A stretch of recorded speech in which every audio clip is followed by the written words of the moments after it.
Je suis arrivée au Parlement européen en 2009, quelques mois après le départ de Michel Rocard. Je ne me suis donc pas assise à côté de lui en réunion et je ne l'ai pas non plus croisé dans les couloirs ou à la cantine. De nombreuses personnes qui l'ont bien connu, ou pas, ont écrit cette semaine dans sa mémoire. J'ai lu beaucoup de ses articles, intéressants, brillants et parfois touchants. Voici ma contribution modeste à cet hommage, tout simplement parce que moi aussi je l'ai connu et côtoyé, notamment à Solferino, et je me souviens avoir été bluffée par sa proximité tout autant que son intelligence.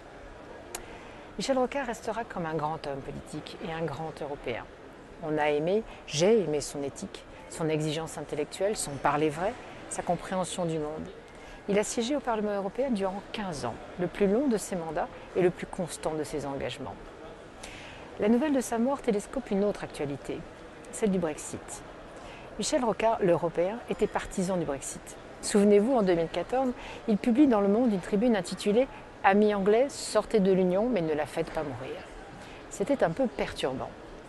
Il faisait usage de son fameux « parler vrai » et disait sans ménagement aux Anglais, aux Britanniques « Partez donc avant d'avoir tout cassé, laissez-nous reconstruire l'Europe ».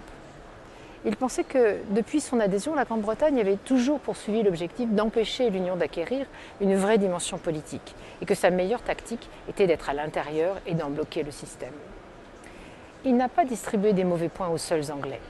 Il s'est désespéré, comme nous, mais avant nous, et de façon prémonitoire, de la paralysie institutionnelle de l'Union. Je le cite à nouveau. « L'Europe n'est pas commandée, d'où sa disparition là où se joue le destin du monde.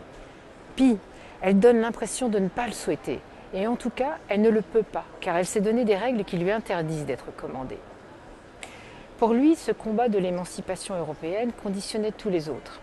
La lutte contre le chômage, la justice sociale, l'environnement, l'accès à la culture et à l'éducation.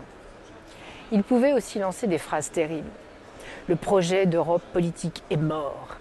Il est nécessaire de rompre avec le fantasme des États-Unis d'Europe. Provocation? Paradoxe? Découragement? Surtout, il ne voulait pas se bercer d'illusions, se payer de mots, et restait toujours pragmatique, infatigable. Il repartait à la recherche de solutions et refusait de lâcher prise. C'était un combattant de l'idéal européen, déterminé et lucide. La famille politique des progressistes lui doit beaucoup, et je lui dois aussi beaucoup.